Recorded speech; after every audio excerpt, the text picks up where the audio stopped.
गिरीश नरेश परेश महेश विलेशय भूषण भो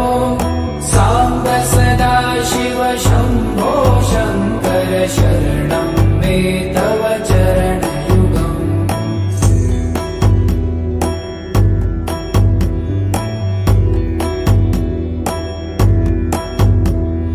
भूमया दिव्य सुमङ्गल विग्रहया लिङ्गित वामाङ्ग विभो साम्ब सदा शिव शम्भो शङ्कर शरणं मे तव चरणयुगम्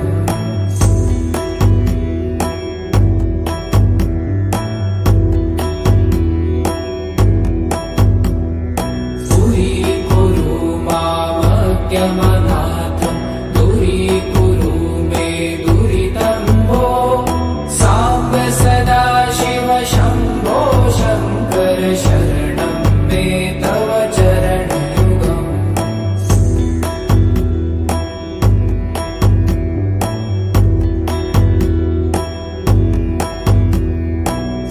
ऋषिवरमानस हंस चराचर जनन स्थिति लय कारण भो साम्ब सदा शिव शम्भो शङ्कर शरणं मे तव चरणयुगम्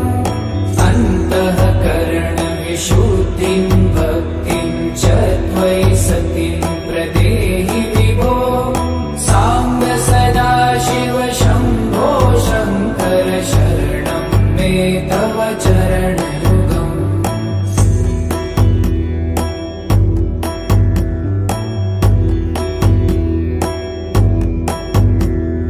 करुणा करुणालयमयि दासोदासस्तवोचितो नहि भो साम्ब सदा शिव शम्भो शङ्कर शरणं मे तव चरणयुगम्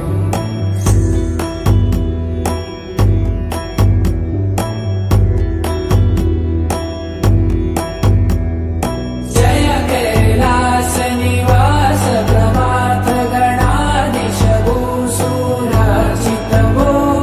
साम्ब सदा शिव शम्भो शङ्कर शरणं मे तव चरणयुगम् जुनतक झङ्किडु जुनत कीटक शब्दैर्नटसि महानट भो साम्ब सदा शिव शम्भो शङ्कर शरणं मे तव चरणयुगम्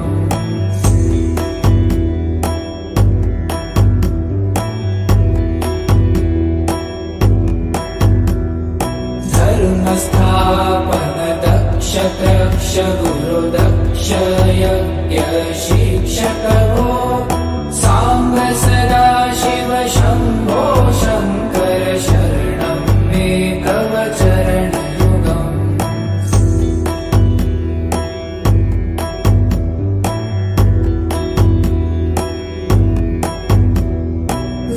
बलमारोग्यं चायुस्त्वगुणरुचितं चिरं प्रदेहि विभो साम्ब सदा शिव शम्भो शङ्कर शरणं मे तव चरणयुगम् शर्वदेव सर्वोत्तम सर्वद दुर्वृत्त गर्वहरण विभो साम्ब सदा शिव शम्भो शङ्कर शरणं मे तव चरणयुगम्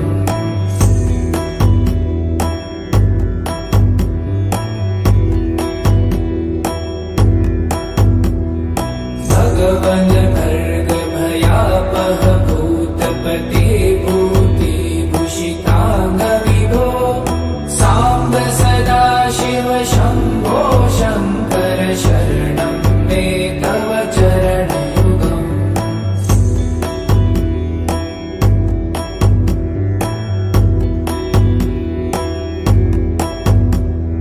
षड्रिपु षडूर्मि षड्विकार हर सन्मुख षण्मुख जनक विभो साम्ब सदा शिव शम्भो शङ्कर शरणं मे तव चरणयुगम्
गुरुदक्ष यज्ञ शिक्षक भो साम्ब सदाशिव शम्भो शङ्कर शरणं मे तव चरणयुगम्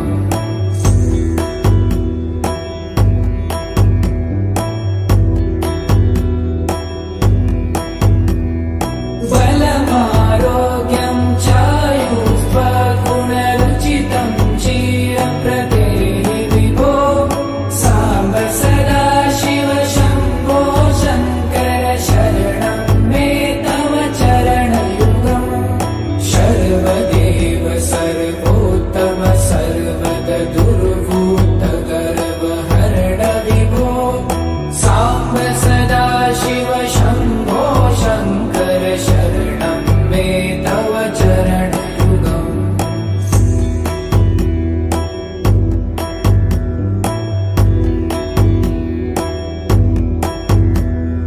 भगवन् भर्गभयापः भूतपते भूतिभूषिताङ्ग विभो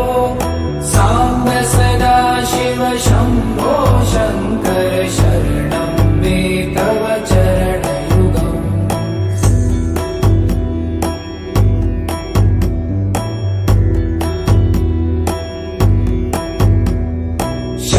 षड्रिपुषडूर्मि षड्विकार हर सन्मुख षण्मुख जनक विभो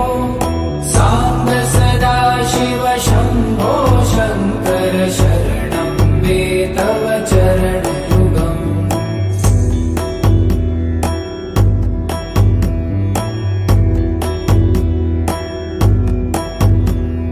सत्यं ज्ञानमनन्तं ब्रह्मे लक्षणलक्षितभो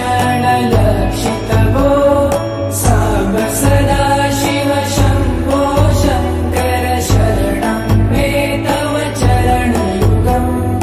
हा हा हो हो मुखसुरगायक गीतापदान पद्य विभो साम्ब सदाशिव शम्भो शङ्कर शरणं मे तव चरणयुगम्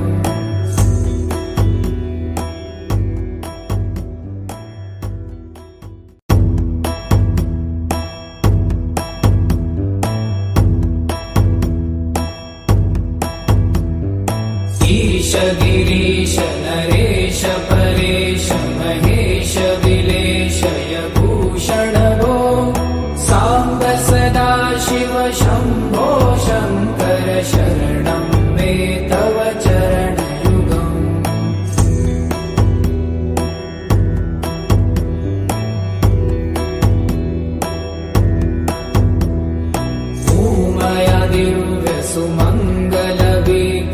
उमयादिव्यसुमङ्गलविग्रहयालिङ्गित वामाङ्ग विभो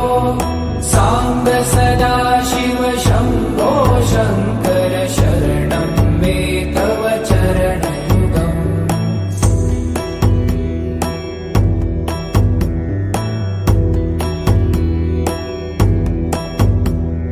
दूरीकुरु मामज्ञमनाथं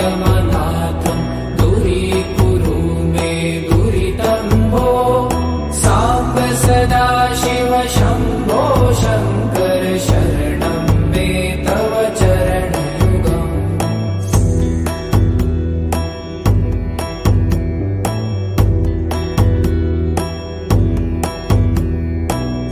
ऋषिवरमानस हंस चराचर जनन स्थितिलय कारण भो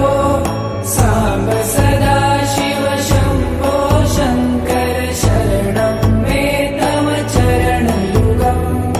अन्तःकरण विशुद्धिं भक्तिं च त्वयि सतिं प्रदेहि विभो साम्ब सदाशिव शम्भो शङ्कर शरणं मे तव चरणयुगम्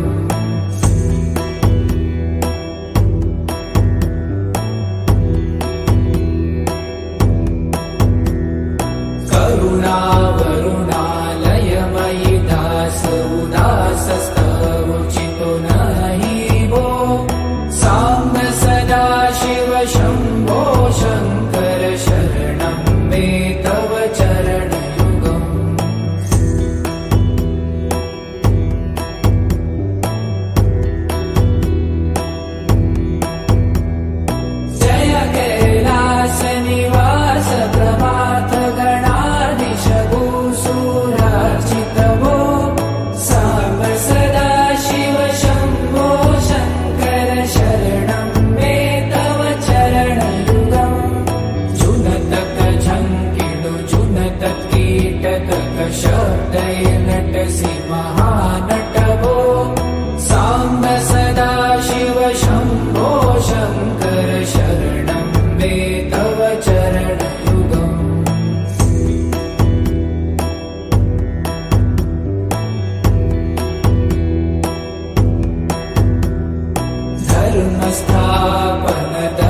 क्षत्रक्ष गुरुदक्ष यज्ञ शिक्षक वो साम्ब सदा